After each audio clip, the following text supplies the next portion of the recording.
नाज़रीन आदाब, आप देख रहे हैं आलमी सहारा। वक्त हो गया है खबरनामे का।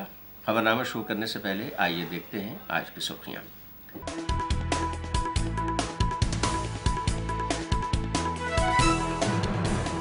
दिल्ली में पानी के बहरान पर सियासत तेज, बीजेपी हुकूमत पर हमलावर नाहली के लगाए गए इल्जाम।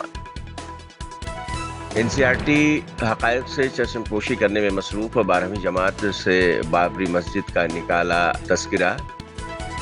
नीट के इम्तिहान में हुई लापरवाही के खिलाफ तलबा बरहम, वज़ीर तालीम ने दी सफाई, कहा गुनाहगारों को दी जाएगी सख्त सजा। पटना में गंगा नदी में डूबी कश्ती, 17 अफराद कश्ती में थे सवार, 6 अफराद अभी लापता। और फिलिस्तीनियों ने अदा की नमाज ईद उल अजहा, मस्जिद अक्सा, जबालिया कैंप और इमारतों के मलबों में पढ़ी गई नमाज ईद।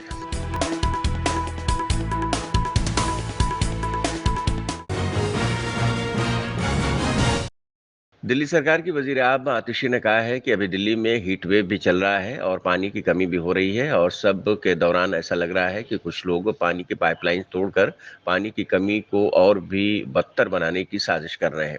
कल साउथ दिल्ली के सप्लाई पाइपलाइन में बहुत बड़ा लीकेज हुआ था, और जब हमारी टीम को पता चला तो रिपेयर के लिए टीम भेजी गई, तो ये पता चला कि बहुत बड़े बड़े बोल्ट को काट कर छेद किया गया है।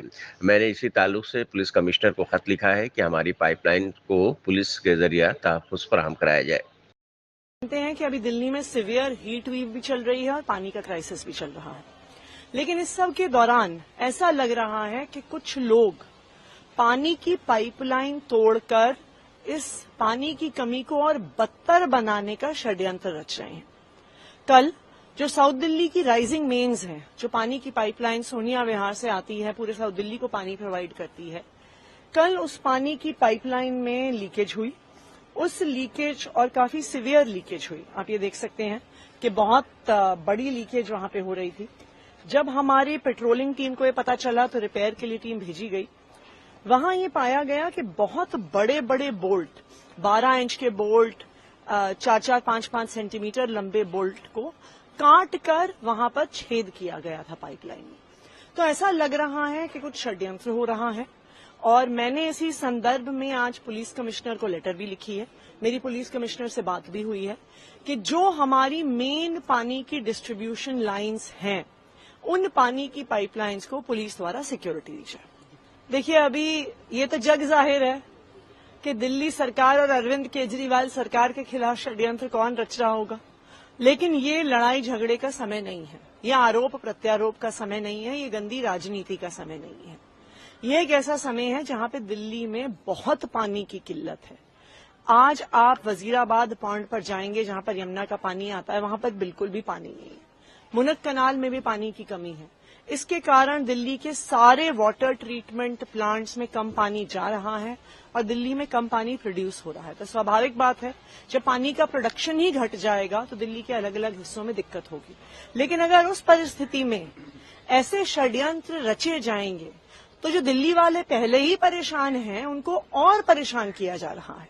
तो मैं ये उम्मीद करती हूं, और मेरी जो पुलिस कमिश्नर से बात हुई है, बहुत पॉजिटिव और बहुत कोऑपरेटिव थे वो। तो उन्होंने कहा है कि जो जो मेन डिस्ट्रीब्यूशन लाइंस हैं, वहां पर पुलिस फोर्स भी लगाई जाएगी। देखिए, अगर भारतीय जनता पार्टी को, आम आदमी पार्टी और मुझे और अरविंद केजरीवाल जी को गाली देके संतुष्टि मिलती है तो बहुत अच्छी बात है।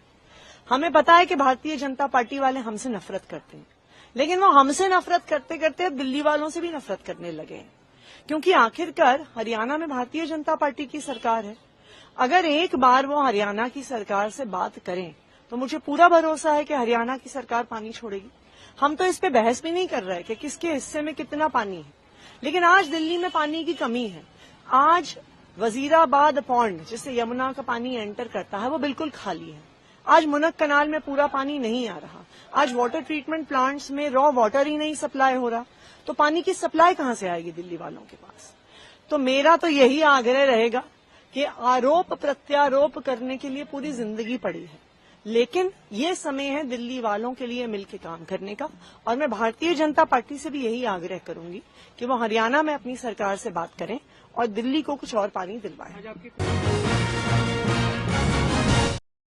राजधानी दिल्ली में पानी के बहरान पर सियासत का दौर भी जारी है, मगर अवाम के दरपेश मसाइल पर किसी की तवज्जो नजर नहीं आ रही है। और बरसर इख्तिदार आम आदमी पार्टी की हुकूमत पर बीजेपी चार जानिब से हमलावर है और बयानबाजियों का सिलसिला भी चल रहा है। मरकजी वजीर हर्ष मल्होत्रा ने अपना रद्द-ए-अमल देते हुए कहा है कि आपके लीडर साजिश कर रहे हैं। दिल्ली बीजेपी के सदर बीरेंद्र सचदेवा ने कहा है कि 10 साल से इनकी सरकार है। आतिशी बता दें अगर उन्होंने किसी पर कोई कार्रवाई की हो। वे बताएं कि पिछले 10 वर्षों में उन्होंने कितना काम किया है। बीजेपी के रुकन पार्लियामेंट मनोज तिवारी ने भी सख्त तनकीद की है। ये आम आदमी पार्टी की नेताओं का षड्यंत्र है। उन्होंने तोड़े हैं इसलिए तोड़े हैं ताकि उसमें से टैंकर माफिया को फ्री में पानी मिल सके और बाद में वो हजारों रुपए में टैंकर बेच सके। दिल्ली की जनता ने प्रोटेस्ट किया है, हम लोग उसमें थे। 10 साल से आतिशी मार लेना दिल्ली में आपकी सरकार है। आप एक इंसिडेंट बता दें कि आपने किसी पे कोई कार्रवाई की हो। पिछले 10 साल से पानी की चोरी हो रही है, पानी की बर्बादी हो रही है, वाटर पाइप से पानी लीकेज हो रहा है। आप ये बताएं ना कि पिछले 10 सालों में आपने क्या काम किया। पानी की बर्बादी दिल्ली में आज जो पानी का संकट है वो अरविंद केजरीवाल और इनके भ्रष्ट मंत्री और जो इनके विधायक जो पानी बेचने और चोरी का काम करते हैं, ये संकट उनके द्वारा खड़ा किया गया है। आतिशी इस तरह के आरोप लगाते हैं। मैं कहता हूँ जिसने भी जो भी पाइपलाइन तोड़ता हुआ पाया था उसके खिलाफ कानूनी कार्रवाई करे। कौन रोक रहा है इनको? लेकिन पिछले 10 सालों में तुमने दिल्ली को क्या दिया उसका तो जवाब दो। हरियाणा पानी छोड़ रहा है, हिमाचल से आपने पानी लेना है, जिसके बदले में हिमाचल पैसे मांग रहा है वो आप उन्हें दे नहीं रही हैं। हरियाणा में मैं फिर कह रहा हूँ दिल्ली में पानी की कमी नहीं है। दिल्ली में पानी का संकट अरविंद केजरीवाल और इनके मंत्री विधायकों की पानी की चोरी, बर्बादी और भ्रष्टाचार के कारण पैदा किया गया है। ये संकट पहली बार तो आया नहीं है, हर साल ये संकट होता है, पूरे साल का संकट है। लोग नल खोलते हैं, गटर का पानी आने लगता है। आतिशी जी किसको झूठ बोलना चाहती हैं? आतिशी जी किसको धोखा दे रही हैं? खुद को क्यों धोखा दे रही हैं? दिल्ली की जनता के साथ इतना बड़ा अत्याचार। आज आतिशी जी बताएं, श्वेत पत्र लाएं कि 10 साल में कौन कौन सा पाइप बदला गया है दिल्ली का। ये सब कामचोर लोग हैं। ये लोग, इनको काम न तो काम करने की नीयत है और न तो नीति है। इनकी नीति सिर्फ और सिर्फ खजाने को लूटने की है, कैसे चोरी कर सकते हैं इसकी नीति है। उसके कारण इन लोगों को सजा भी मिल रही है, फिर भी ये बाज नहीं आ रहे। आज हर क्षेत्र का व्यक्ति, वो चाहे पानी की बात हो, त्राही त्राही कर रही है दिल्ली। जल जमाव, अभी लोग जो भी आते हैं सुबह हम लोगों से मिलने क्षेत्र में, अभी हम आ रहे हैं सड़कों पे, इतनी गर्मी में भी लोग सड़कों पे निकल के कह रहे हैं कि जो अपनी जनता को पानी न दे सके वो सरकार निकम्मी है। अभी अभी मैं अपने सारी वीडियो ट्वीट कर रहा हूं। मेरा कहना है आतिशी जी, झूठ बोलने की भी एक सीमा होती है। पानी आपको जरूरत से ज्यादा दिया जा रहा है, उपलब्ध है, लेकिन क्या आपके पास पानी पहुंचाने का सिस्टम है? क्या आपने पाइप को ठीक किया? 10 साल में एक भी पाइप की लीकेज भी ठीक हुई है? नहीं। और पानी बेच रहे हैं टैंकर माफियाओं को। आज आप 2-2.5 हजार रुपया लगाइए, टैंकर में पानी लेकर के आ जाएगा आपके कॉलोनी में। अब हम लोग जहां पानी की दिक्कत हो रही है, अपने पॉकेट से पैसा लगा के टैंकर भेज रहे हैं। जैसे हम कोविड के समय में लोगों को भोजन और दवाइयां भेजते थे, मास्क भेजते थे, वैसे हमें आज पानी भेजना पड़ रहा है। और ये अत्याचारी सरकार, झूठी सरकार ये बैठी हुई है, और जो मुखिया है वो जेल के अंदर है और इस्तीफा देने का नाम नहीं ले रहे हैं। तो दिल्ली अब इनको सजा देगी। दिल्ली को अब ये लोग चाहिए ही नहीं जो सिर्फ बहाने बनाते हैं। दिल्ली को वो चाहिए जो इशू को पूरा करे, पानी दे, पोल्यूशन हटाए, जल जमाव खत्म करे, बुजुर्गों को पेंशन दे। कितनी सारी समस्याएं हैं, सब बातों पे ये झूठ परोस रहे हैं। बहाना बनाने की इनकी आदत हो गई, इसलिए दिल्ली अब इनको रिजेक्ट करेगी। सबसे बड़ी समस्या इन पानी बेचना है टैंकर माफियाओं को। और अगर पूरा समीक्षा जो हम लोग करके आ रहे हैं तो लगभग 40% के आसपास पानी वेस्ट है और लगभग 40% पानी बेच दे रहे हैं। मुश्किल से 10 से 20% पानी ही दिल्ली की जनता को मिल रहा है। हुकूमत के इशारों पर एनसीईआरटी के जरिए हकायक से चश्मपोशी करने की कोशिश की जा रही है। एनसीईआरटी ने एक मरतबा फिर से 12वीं जमात के निसाब से में तब्दीली की है। 12वीं जमात की पॉलिटिकल साइंस की किताब से बाबरी मस्जिद का जिक्र हटा दिया गया है। एनसीईआरटी ने बाबरी मस्जिद का नाम हटाकर 3 गुंबद वाला ढांचा कर दिया है। साथ ही अयोध्या के जिक्र को 4 सफ़हात से कम करके सिर्फ 2 सफ़े पर ही कर दिया गया है और भी कई अहम सच्चाइयां हटा दी गई हैं। खुसूसन बीजेपी की रथ यात्रा और उसके किरदार को हटा दिया गया है। अब सवाल ये पैदा होता है कि क्या इस फैसले से बाबरी मस्जिद की हिस्ट्री बदली जा सकती है। वाज़ेह है कि 6 दिसंबर 1992 में शहीद की गई थी बाबरी मस्जिद और पूरे मुल्क में इसके बाद कत्ल व गारतगिरी का बाजार गर्म था। मुल्क में हुए नीट के इम्तहानात में लापरवाही के खिलाफ हंगामा आराई का दौर जारी है। मरकजी वज़ीर तालीम धर्मेंद्र प्रधान ने कहा है कि नीट के ताल्लुक से 2 बातें सामने आई हैं। पहली बात यह है कि कुछ तलबा को कम वक्त मिलने की वजह से उन्हें ग्रेस नंबर दिए गए और दूसरी बात यह है कि 2 जगहों पर कुछ गड़बड़ियां सामने आई हैं। मैं तलबा और वालिदैन को यकीन दिलाता हूं कि हुकूमत ने इस मसले को संजीदगी से लिया है। जो भी मुलविस होगा उसे छोड़ा नहीं जाएगा। एनटीए में बहुत ज़्यादा सुधार की ज़रूरत है। सरकार इस पर फिक्र कर रही है। किसी भी गुनाहगार को छोड़ा नहीं जाएगा, उनको सख्त सजा दी जाएगी। ये नीट के संबंध में 2 प्रकार की अव्यवस्था की विषय सामने आई है। प्रारंभिक जानकारी ये तो आई थी, कुछ छात्रों को कम समय मिलने के कारण उनके वहां थोड़ा रोष थी, उनको कुछ वैकल्पिक ग्रेस मार्क की व्यवस्था दिया गया था, जिसको भी इस बीच में सरकार ने नामंजूर करके सुप्रीम कोर्ट की आदेश अनुसार 1563 बच्चों की पुनः परीक्षा की आदेश दे दिया है सुप्रीम कोर्ट की सुझाव पे। दूसरा, 2 जगह पे कुछ गड़बड़ियों की भी ध्यान आई है। मैं छात्रों को और अभिभावकों को आश्वस्त करता हूं, उसको भी सरकार बड़े गंभीरता के साथ लिया है। वो जानकारी हमको मिली है। हम वो सारा विषय को एक निर्णायक स्थिति तक ले जाएंगे।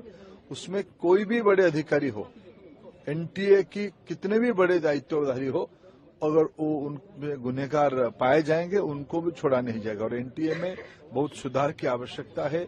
कुछ विषय एनटीए एक स्वायत्त संस्था था, लेकिन एनटीए की बारे में सुधारने की बहुत आवश्यकता है। सरकार उसके ऊपर भी चिंता कर रही है। लेकिन मैं फिर आश्वस्त करता हूं, किसी को, कोई भी गुनहगार को छोड़ा नहीं जाएगा, उनको कठोर से कठोर दंड मिलेगा। पटना के बाढ़ इलाके में एक हादसा पेश आया है। खबर के मुताबिक गंगा में कश्ती पलटने की वजह से 16 अफराद डूब गए हैं। वाज़ेह है कि ये लोग उमानाथ घाट गए थे, तभी अकीदतमंदों को लेकर दियारा जा रही नाव गंगा नदी में पलट गई।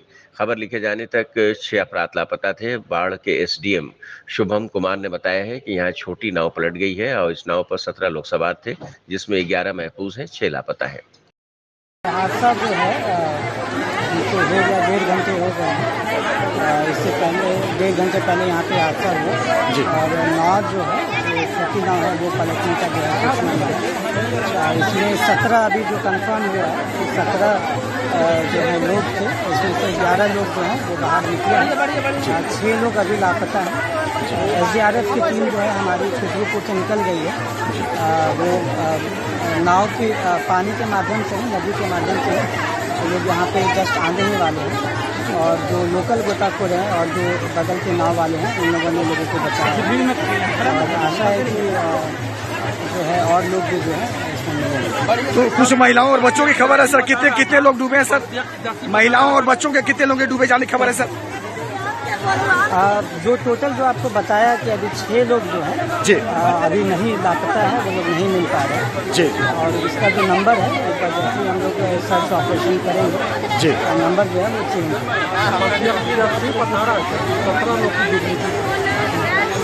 17 लोग नाव पे थे। हाँ, ये जो नंबर है क्योंकि पूछताछ जारी है, परिजन हुए हैं, उधर कर रही है। एक बार जब हम लोग सबसे पूछताछ कर लेंगे और ये रेस्क्यू ऑपरेशन जो है कंप्लीट होगा, तब जाकर के कंफर्म नंबर जो है। उत्तराखंड के रुद्रप्रयाग में बद्रीनाथ हाईवे पर पेश आए हादसे पर उत्तराखंड के वजीर आला पुष्कर सिंह धामी ने कहा है कि बस हादसा बहुत ही अफसोसनाक है। कल मैं ऋषिकेश गया था और जख्मियों की खैरियत भी दरियाफ्त की है। हादसे की वजह जानने के लिए जांच का हुक्म भी दे दिया गया है। कि बस दुर्घटना जो है बहुत ही दुखद घटना थी और कल मैं स्वयं जो है ऋषिकेश गया था, वहाँ पर सभी घायलों का हालचाल जाना था और जो हमारा अस्पताल प्रबंधन है उसके डायरेक्टर और जो चिकित्सा में उन हमारे घायलों की चिकित्सा कर रहे हैं उन सभी डॉक्टरों से भी मैंने स्वयं जानकारी ली है। उनके इलाज से संबंधित उनका इलाज चल रहा है, उनके परिवार के लोगों से भी संपर्क किया गया था और इस घटना किस कारणों से हुई है, क्योंकि बस दिल्ली से आई थी और सभी यात्री भी अलग अलग स्थानों के थे, उसके जांच के आदेश दे दिए हैं। इस प्रकार की घटनाएं भविष्य में न हो उसके लिए हमारा जो परिवहन विभाग है उसको भी जरूरी दिशा निर्देश जारी किए हैं। आलमी शोहरत याफ्ता अदाकार सलमान खान को जान से मारने की धमकी के मामले में एक शख्स को गिरफ्तार किया गया है। खबर के मुताबिक पुलिस ने राजस्थान से बनवारी लाल गुर्जर, जिनकी उम्र 25 साल है, नामी शख्स को गिरफ्तार किया है। वाज़ेह है कि Mumbai south cyber police station में FIR भी दर्ज की गई है। मामले की जांच के लिए क्राइम ब्रांच की एक टीम राजस्थान गई हुई है। शदीद गर्मी की वजह से आग लगने के वाकयात भी बहुत ज्यादा सामने आ रहे हैं। दिल्ली के मुंडका इलाके की एक फैक्ट्री में आग लगी है। फायर ब्रिगेड की करीब 35 गाड़ियों ने मौके पर पहुंचकर आग पर काबू पाया है।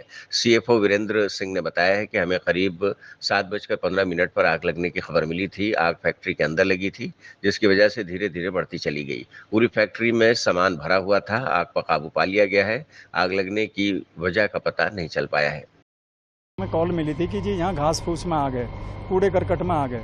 यहाँ आके देखा तो ये फैक्ट्री के अंदर आग थी और अब ये धीरे धीरे बढ़ती चली गई। जैसा आप देख रहे हो, आप सीन पे ही हो, 1000 स्क्वायर मीटर के करीब ये एरिया है। ग्राउंड +3 बिल्डिंग है ये और पूरा इसमें मटेरियल भरा हुआ है, जिसमें रॉ मटेरियल भी है, फिनिश्ड वुड भी है और पैकिंग भी इनकी रखी हुई है कुछ। अब ये इसमें ये LED लाइट्स वगैरह कुछ बनाते हैं, तो वो फिनिश्ड गुड भी है, रॉ मटेरियल भी है, पैकिंग मटेरियल भी है, तो सभी उसमें ये आ गया।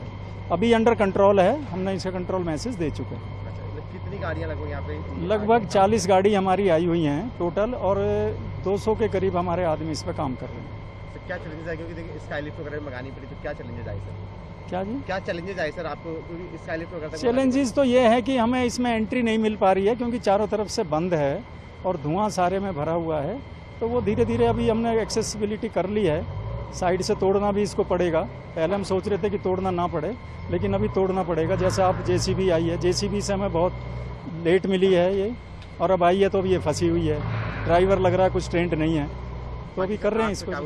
आग पे काबू पा लिया। सर अभी कुछ कह सकते हैं कि आग फैली कहाँ से? पहले इधर कूड़े? नहीं, ये कुछ नहीं कहा जा सकता। अभी cause of fire, loss due to fire can not be ascertained.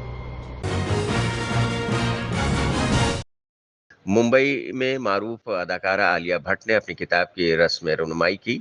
Alia Bhatt ने स्टोरीवर्स चिल्ड्रन लिट फेस्ट में हिस्सा लिया और जियो वर्ल्ड ड्राइव में अपनी किताब एड फाइंड्स ए होम का इजरा भी किया। इस मौके पर आलिया की वालिदा सोनी राजदान भी मौजूद थीं। दुनिया भर में नहायत ही अकीदत और एहतराम के साथ ईद उल अज़हा की नमाज अदा की गई। इसराइल के जुल्म जबर के बावजूद फ़िलिस्तीन के मासूम अवाम ने गजा की तबाहशुदा इमारतों के मलबों में नमाज ईद उल अज़हा अदा की है। फ़िलिस्तीन के जबालिया कैंप में भी ईद उल अज़हा की नमाज पढ़ी गई।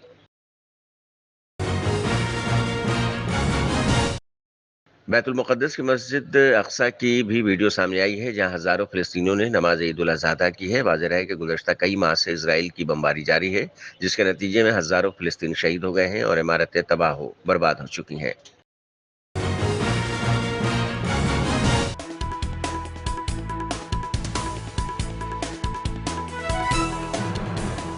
दिल्ली में पानी के बहरान पर सियासत तेज। BJP हुकूमत पर हमलावर नाअहली के लगाए गए इल्जाम। NCERT हक़ाइक़ से चश्मपोशी करने में मसरूफ़। 12वीं जमात से बाबरी मस्जिद का निकाला तस्किरा। नीट के इम्तहान में हुई लापरवाही के खिलाफ तलबा बरहम। वज़ीर तालीम ने दी सफाई, कहा गुनाहगारों को दी जाएगी सख्त सज़ा। पटना में गंगा नदी में डूबी कश्ती, 17 अफराद कश्ती में थे सवार, 6 अफराद अभी लापता। और फिलिस्तीनियों ने अदा की नमाज ईद उल अजहा, मस्जिद अक्सा, जबालिया कैंप और इमारतों के मलबों में पढ़ी गई नमाज ईद।